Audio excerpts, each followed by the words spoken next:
Good afternoon, ladies and gentlemen, and welcome to another edition of The Democratic View. I'm the hostess. My name is Phyllis Italiano, and with me today I have Rebecca Singer. And Rebecca Singer has been here before. She's a part of a group called Long Island Businesses for Responsible Energy. Did I get it right? Yes, you did. Lip free. Lip free. Lip free is so much easier yes, to say. It is. That's how it is with anachronisms. But anyway, we've had a few developments in the last couple of weeks. Right. Let's start first, though, with what happened to you a year and 3 months ago. A year and 3 months ago, I looked out my window on McGurk Street, and I saw these poles going up, and they were 60-foot poles. I knew nothing about it, and it was sort of a shock. It's a very peaceful, small street, quaint street. I call it a movie set. Could be Andy Hardy, could have been shot on that street. It's such a beautiful street. Right. And a couple of people came around from the neighborhood within a day or two and knocked on the door and said, we're having a meeting tomorrow, can you come, about the polls. So the whole block came. It was actually McGurk Street and King Street mostly, because that's where they started. And we got together, everybody was outraged, and it was a pretty big group. And they had spoken to the mayor already, and they knew that he was supposed to be meeting with PSEG from New Jersey, and with 2 people from New Jersey, and 2 of those people, our people, were going to meet with them. And so we decided we would all go. And of course, when we got to the meeting, they had 20 people from PSEG New Jersey, and we had about 20 people from our group. So even though I bet they were wearing suits and ties. They were all suits. I think they were all men. Basically, we got into very heated discussions, and suffice to say that none of their explanations, we asked why they did 6 miles when they could have done a direct 4-mile route, and first they said the railroad had not approved it, and then with more digging it ended up they didn't ask the railroad, and you know, the more you ask, the more you uncover. So basically, we asked them to halt it for a while until we could get ourselves together to fight it. They said no. But we did, from that, set up a group of meetings with our group, which named Save East Hampton, and we proceeded to meet with the president, David Daly of PSEG, and members of our group and his team, to iron out what could be done. And basically what happened through those meetings was we all agreed that the poles should go underground. That was a unanimous, everybody agreed that was the best thing to do. The only thing that held everyone back was who's going to pay for it. And David Daly's thing was, you have to pay for it 100%. And ours was, no, first of all, stop what you're doing, because every day you work on it, you're costing us money. And they refused. And basically, they walked away from the table because they said, unless you come here with a check in hand, we're not negotiating with you anymore. That's how open to negotiation and transparency they were. So a couple of us from the original group really felt we needed to litigate. Not because we wanted to, but the impression we had was that PSEG was not going to move an inch. And also, we were hoping, all of us were hoping we would get some funding from the state or the federal government, FEMA money. And honestly, our feeling was, it's not going to happen. It's just not happening fast enough. We're not getting the response we need. It's not likely to happen. And unfortunately, it didn't happen. There's some things you don't want to be right about. We were right about that. So we decided to litigate. We hired a very well-known attorney, and we formed our group, Long Island Businesses for Responsible Energy. And we immediately hired an attorney, Irving Like. An old friend of mine from Shoreham. Yes, and the Shoreham. Very well known, Yes. involved, and also in the Agent Orange case with Vietnam vets, so very well known. And he partnered with Leon Friedman, who as his co-counsel, and they are our attorneys. We immediately went out and got expert witnesses, outstanding expert witnesses, in the fields of the chemical that's on the poles, which is pentachlorophenol, on the EMFs, which are feet from our homes that have increased so much, the effect it's having on our foliage, our trees, the cutting of our trees, just the ruining of our beautiful landscape. And also there's a devaluation to our property, and that's pretty well set. You know, you can see it all across the United States. When you have utility poles like we're having put up, the value goes down on your property. And we had many other issues, so that was our lawsuit. And so we've been fighting it all along. We did a test of the soil in April, and we found excessive levels of Penta in our soil. This was a private test that LibFree conducted. And as a result of that, we wrote to every agency in the world, literally in New York State and the EPA. No significant response other than to say you have nothing to worry about. The test results were 300 times greater than exceeded the standard level, the guidelines for how much Penta was allowed by 300 times, and they still said, no problem, don't worry about it. So, you know, we just have kept fighting and moving, and so what we moved into was the realization that in addition to our lawsuit, we needed to get people really involved. And so thankfully, there are a number of things that we were able to achieve. We met with Assemblyman Thiel and State Senator Laval, and we asked them if they would introduce legislation to ban pentachlorophenol, which they did. And those are two bills that are right now in the state Senate and the state Assembly. And we really need everybody to sign on, which we'll talk about later, and support that. In addition, we are working with the Stockholm Committee on, it's an international treaty fighting this, and they've given us a lot of expert information about the chemical pentachlorophenol, and they have unanimously voted to ban Penta. The Science Review Committee has unanimously voted to ban Penta in the world, and they are sending that resolution to their members in 2 months for them to vote on it. Their membership covers 206 countries. The United States is not a member of this international treaty for political reasons, because we tend to support lobbyists and corporations over the health and welfare of our environment. Oh, well, that's such a shock. Right. So we are, instead of leading the group, we are trying to undermine the group right now. But we are hoping it's ratified, which will mean that pentachlorophenol, which is sitting in front of our homes right now, will be banned in the whole world except for about 5 countries. Amazing, amazing when you think about this. So, and if you have not ever gotten a chance to go down to McGurk Street and see those poles, I always talk about the first time I saw them, and it was absolutely a shock. First of all, just the size of them alone is absolutely shocking. And then when you look closely and you see this kind of thing, which is I guess the leaching of this substance down into the ground, and I know that you all know that on Long Island, our water comes from what is called a sole source aquifer, meaning that we don't get our water like Westchester County in New York City from upstate, where it travels down and goes through a process of being kept clean and cleaned up. There's a certain series of steps that it goes through. Our water comes from under our feet. And this is going down into our water, under our feet. And presently, as we speak right now, there are 90,000 of these poles in Long Island. That alone is an enormous shock. Right. 90,000 of these poles. And more going up. Carrying this toxic chemical.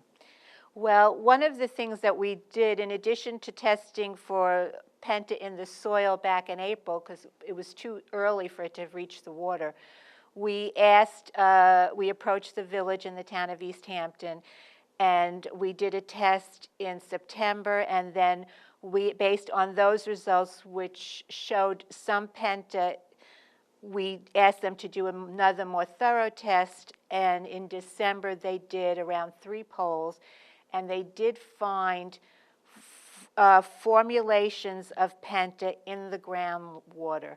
So that's an issue. That's a major issue, and it exceeds the standards. So again, we wrote to everybody, and everybody just basically says no problem. The reason they say it's no problem is that the EPA has recertified Penta to be used on utility poles. Now, the issue here is that the EPA is now working on recertifying. They're doing a review period, and we had requested that everybody go online and write public comments. Unfortunately, only 20 people wrote comments. And if we don't get this community going on it and realizing what's involved, then it's going to be very hard to pull through, and get what we need. But anyway, the Penta certification period is a 5-year period.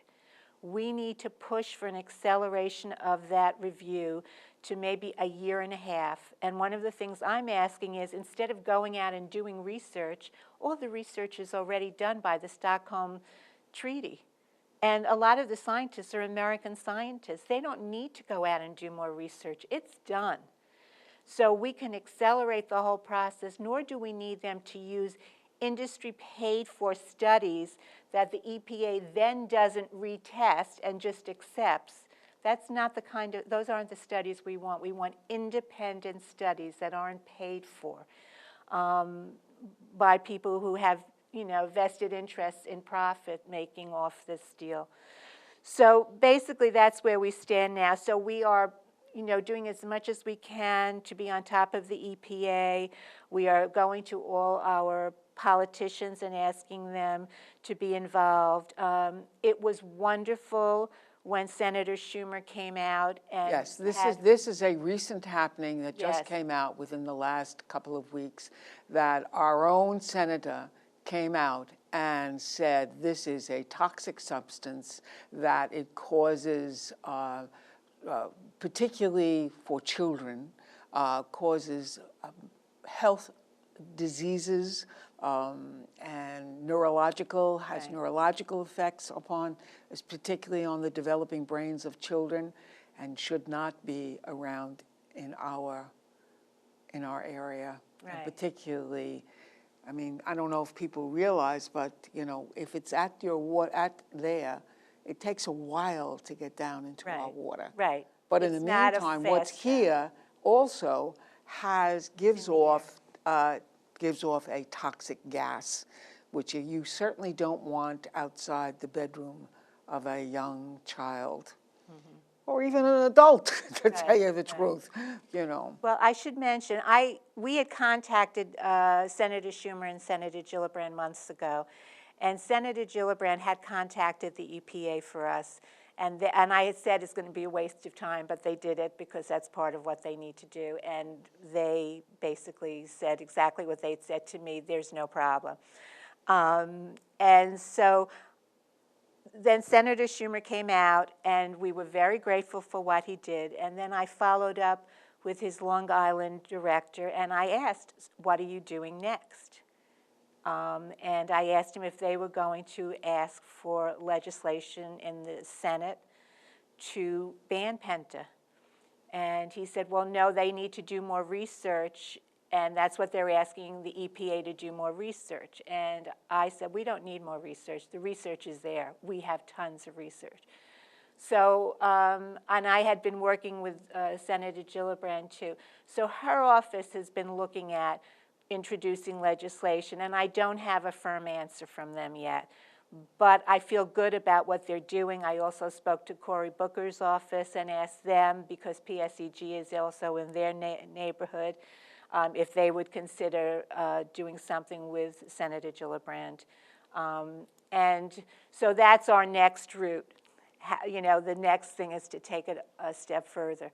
And then the other major thing that we decided to do, I am literally contacting we're starting with Suffolk, well, we started with East Hampton and Suffolk County and Nassau County. We are contacting every single environmental group, every civic association, and every health association like Breast Cancer Society, the Thyroid Cancer, Leukemia, and we are putting together, we are asking them to sign a letter asking for support of the bill in the legislature, support of a ban at the federal level, and support of the EPA accelerating their testing. We're trying to get hundreds of groups to sign on. And then when we finish Suffolk and Nassau, we are going to every county in New York State and doing the same thing. And then when that's done, we're planning to go to every state in the United States and do the same thing. So we hope to have thousands of organizations signing on. And we are desperate for help. I mean, I'm desperate for help. So if there are any volunteers who would like to help us do the research, it's a great cause. And well, it isn't the research you want. You need people to help you with the they need action that you want. That yes, you're but working it is. They have to find all these companies and pull the names together in order for us to contact them. Aha. So it has just, I have spent 3 days just working on East Hampton, Southampton, and Fire Island, pulling together all the environmental groups. It's not easy. It takes time. It takes finding the people who run the organizations, getting the letters together. But all the letters are together. We just need to get all the information. But we need to build the momentum that's behind fracking, which hasn't been scientifically proven, even though we all know it's terrible. We need that momentum behind the Penta ban, and that has been proven. So those really are our next steps in what we're trying to do. And so to that note, 2 days ago I received an email from someone in Southold who's been following our story, and he said he just read an article in the Suffolk Times that PSEG is starting to put upgrading in Southold starting in April, and it sounded like it was the beginning of work along the North Fork. It's not upgrading, it's downgrading. Right, it's exactly what they said about us, and so we have been on the phone with all of our people in different areas of government, seeing if there is something we can do to stop it before it starts in April. Because once it starts, they're finished. You can't stop PSEG once they start. And given all the things that they know are going on, it's just like they plow ahead without giving a damn. And these poles will never sit in front of their homes. They would not subject their families to the chemicals that are in these poles. So that's really where we stand now. But we've had so much activity in the past 2 weeks, it's been overwhelming. It's really been overwhelming. This is such an extraordinary story, truly, of what is happening in our own midst. I know that they tried to put the electricity through those very, very dangerous transmission lines, and that was stopped. Am I correct? They are not, we hope? Well, no, we don't have an answer. We don't really have an answer? We don't have a final response. It's just stalled. It's stalled? It's stalled, but we're waiting for the judge. Because of the lawsuit that the town would not allow them to open that and use that Amazon. We're just lucky because they did electrify the lines in North Hempstead. And then our lawsuit is still pending. We're waiting for an answer from our judge, which we are hoping to get a response soon, very soon. But again, we're just waiting. We also, I've been getting a lot of phone calls from around the country, and I have received one from Northern California, and they are looking at a federal lawsuit against yes, they are looking at a federal lawsuit. Ours is a state lawsuit. So there are a lot of interesting things going on. There's a pending lawsuit against EPA possibly coming up very soon. So there are a lot of things happening now, which is why we need people to get behind this and really read about the effects of this chemical. These are long-term effects. I mean, you know, you read about so many people have friends who have cancer on Long Island. It's unbelievable. I couldn't agree with you more. And you know what we don't realize is how much of that is due to our environment, how much of it we just accept and don't even think about, but there's something wrong with that. And we need to be wiser, smarter, better educated, and read more and learn more about what's going on in our midst. You know, it's interesting that you should be saying that, because I know that on the Fire Island and the community that I was in, which was only one street, there were 6 cases of breast cancer. Right. 3 people died from it. Right. And that was an amazing thing. Right. 6 cases on one street with maybe 20 houses. And it's there's obviously something that's in Long Island's water that is not very good for us. And I know a lot of people think, oh, well, McGurk Street, you know, those poles and all that doesn't really affect me. But it does. It does. You know, particularly, I mean, if those lines were ever really electrified, people don't realize how much power would be going through that. And they think that those poles, which are supposed to withstand winds of 130 miles per hour, but the storm of 38 on the leeward side of the cyclonic winds had winds of 150. So if we had that kind of category storm, as we had in 38, well, it was before categories. I'm sure it was a category 4, but you know, those poles would come down, and if there was electricity running through there with gas lines underneath on McGurk Street, there would be explosions. Well, I learned something very interesting doing research in the past 2 weeks. I started to read about companies that have come out, composite companies who are now selling a composite for the poles. The cross part is composite and the straight up is wood. And the reason they're doing that is there are so many wood pole fires. Now, I didn't realize, I mean, I knew, but I started researching wood pole, utility pole fires. You wouldn't believe how many fires come up and how many explosions. So what they found is if they put a part of it as composite and part of it is wood, it really decreases the chances that there will be an explosion. Except if there is a hurricane. Because let us all recognize the fact, having lived through this winter with how many inches, and we're going to have more today, have we had of snow, which is the most unusual winter and the amount of snow, almost to a record, that we have ever had in this area. Is this climate change? I don't know.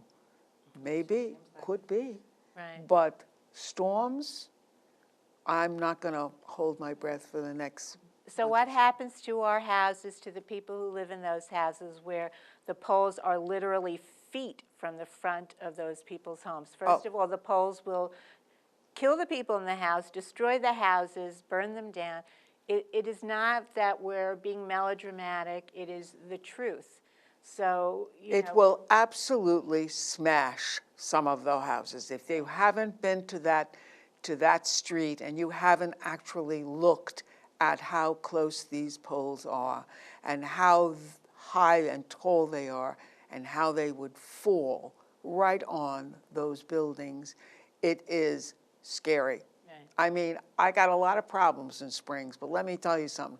I walk out of meetings that are held there and say, oh, am I glad I don't live here? Right, right. I'm sorry, Rebecca, but I really have to say I'm glad I don't blame live you. there. I wouldn't want to either if, you know, with the polls. The other very important issue that we keep not discussing, which is Mario Cuomo, not Mario Cuomo. Oh, interesting that I did that. Yeah. Andrew Cuomo And the deal he made that is funneling, the deal he made so that a New Jersey company is controlling what goes on Long Island, and all the funds that are being raised that are being funneled to a New Jersey company. And all the information that is not available to us, the increased rates, the total lack of interest on this country. Why isn't everyone up in arms with Cuomo? Well, I don't know if you know, but his numbers are really I low know, right I do now. know, and I read about it all the time, but this also- Moorland Commission, I'm sure they're investigating, but honestly, The Moreland Commission? well, no, they stopped it, but I think Well, but- Bahara, Yes, that lawyer yes, left over. I'm sure that they are investigating, and they should, because something stinks. And not only that, but we also know that that there has been a call for some kind of a regulatory agency Right. to regulate the utility, because there is none on Long Island. And Yes. that is also quite outrageous.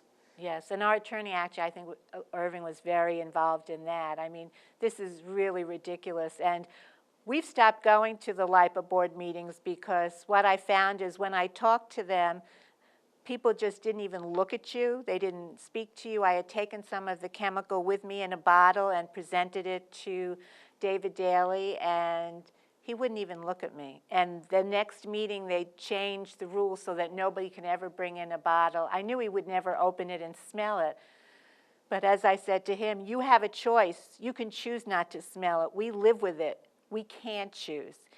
And it was amazing to me that not one board member had the guts to open the bottle and see what we were talking about. And they don't even have as many meetings anymore. I know, they did that They've on also purpose. cut They down don't on their want meetings. people to know, right? They don't want to be accountable to them. Thank you so much, Rebecca. Oh, We're going to thank continue you. this fight. Oh, yes, we Don are. Quixote. Okay.